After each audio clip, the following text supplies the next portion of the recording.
Hello friends, আমার আরও একটি ব্লগে তোমাদের সকলকে ওয়েলকাম। আগের ভিডিওতে বলেছিলাম পুরুলিয়ায় গেলে কী কী দেখা যায় সেটাই তোমাদের সাথে আজকে শেয়ার করব। প্রথমে দেখে নিই পলাশ ফুল। এই সিজনটায় মেনলি আসার উদ্দেশ্য হলো পলাশ ফুল দেখার। সব কিছু তুমি অন্য সিজনে পাবে, কিন্তু পলাশ ফুল অন্য সিজনে পাবে না। তাই পুরুলিয়াতে এই সময়টা আসায় বেটার টাইম, সব কিছুই একসাথে দেখা যায়। প্রথমে তো পলাশ ফুল, পলাশ বন দেখে নিলাম। বনই বলবো কারণ রাস্তার দুধারে যত দূর চোখ যায় শুধু পলাশ ফুল আর পলাশ ফুল। তারপরে আমরা সোজা চলে যাই গ্রামের ভিতরে। গ্রামের ভিতরে দেখা যাবে দু সাইডে শুধু মাটির বাড়ি। আমাদের এখানে তো এখন দেখা যায় না বললেই চলে। এখনও পুরুলিয়ায় সে গ্রাম্য পরিবেশটা বজায় আছে। রাস্তা ধরে অযোধ্যার পথে যেতে যেতে আমরা দেখলাম রাস্তার একধারে ছোলা সমেত গাছ বিক্রি হচ্ছে। এই পাশেই রয়েছে স্কুল, স্কুলের ছেলেপেলেরা বেশ নিয়ে কিনে খাচ্ছে। তা তোমাদের দাদাভাই বললো ছোটোবেলায় জমি থেকে তুলে অনেক খেয়েছে, তা আমি তো খাইনি, তো বললাম চলো দুয়াটি নিয়েই নিই। ছোলা, কাঁচা ছোলা খেতে খেতে অযোধ্যার দিকে রওনা দিই।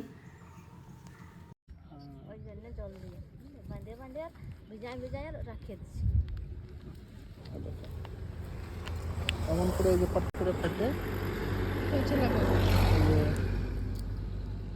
ডাল মনে হয় নাকি? ও তাই তো। আমরা তো ছোলা খেতে খেতে চলে এসেছি পাহাড়ের কাছে। দেখো দেখাই যাচ্ছে পাহাড়টা দূর থেকে।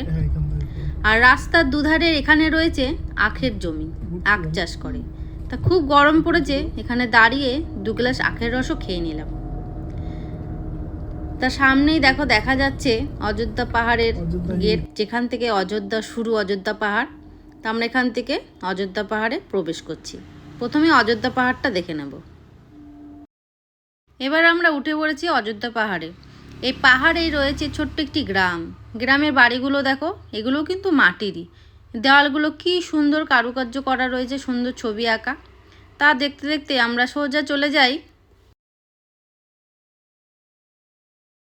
এবার চলে এসেছি আপার ড্যামে।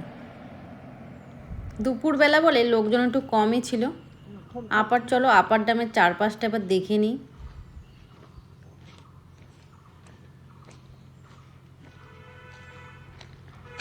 এই সাইডে পুরো শুকনো, কোনো জল নেই, কিন্তু ওই সাইডে জল একদম থই থই করছে।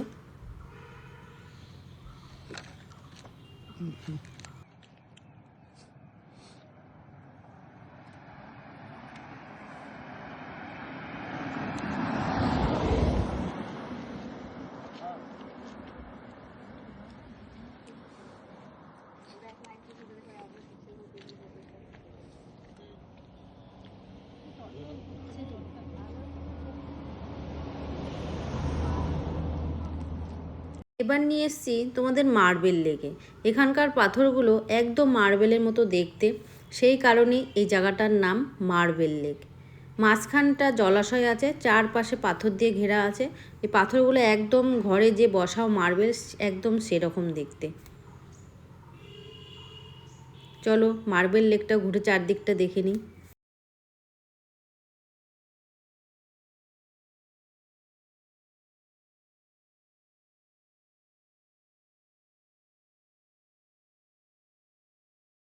পাথর পরীক্ষা করছে ম্যাডাম।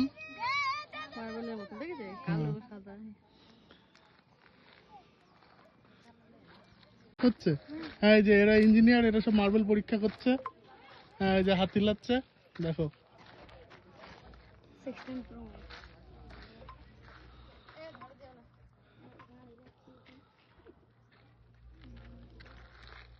এবার দেখতে পারবে পুরুলিয়ার তুরগা ফলস। এটা যতটা সুন্দর ততটাই ভয়ঙ্কর রাস্তা। দেখতেই পাচ্ছ কোনো ধরার জায়গা নেই, খারাপভাবেই সিঁড়িটা রয়েছে। আমি তো খুব ভয়ে ভয়ে নামছি নিচটা, অনেকটা রাস্তা থেকে অনেকটা নিচে নামতে হবে। জলের আওয়াজ তো এখান থেকেই শুনতে পাচ্ছ। এখনও অনেকটা নিচে নামতে হবে, তাহলে এই ফলসের কাছে পৌঁছতে পারবো। এরপর আমরা চলে গেছিলাম বামুনি ফলসে, কিন্তু দুঃখের বিষয় বামুনি ফলস আমরা দেখতে পাইনি, কারণ 4টার সময় গেট বন্ধ করে দিয়েছিল। এটা আমাদের জানা ছিল না যে 4টার সময় গেট বন্ধ করে দেয়। তোমরা যদি কেউ আসো বামুনি ফলস অবশ্যই দেখো, তবে 4টের আগে সেখানে পৌঁছাও, নাহলে ঢুকতে পারবে না। এটা দেখতে দেখতেই আমাদের সিঁড়ি থেকে নামতে নামতে অনেক বেলা হয়ে গেছিলো, তাই আর ওখানে 4টের আগে পৌঁছাতে পারিনি। আর টাইমটা আমাদের জানাও ছিল না। তারপর ওখান থেকে চলে গেছিলাম লোয়ার ড্যামে।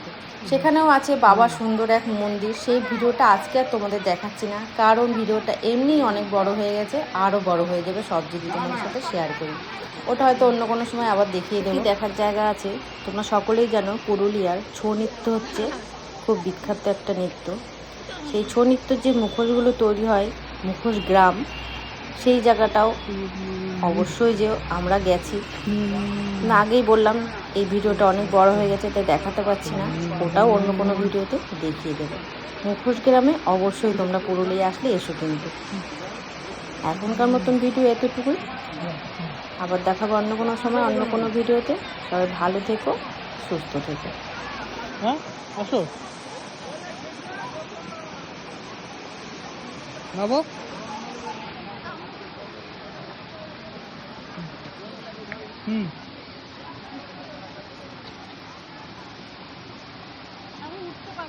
পারবা, ওখানে পা দিও, ওখানে আসো।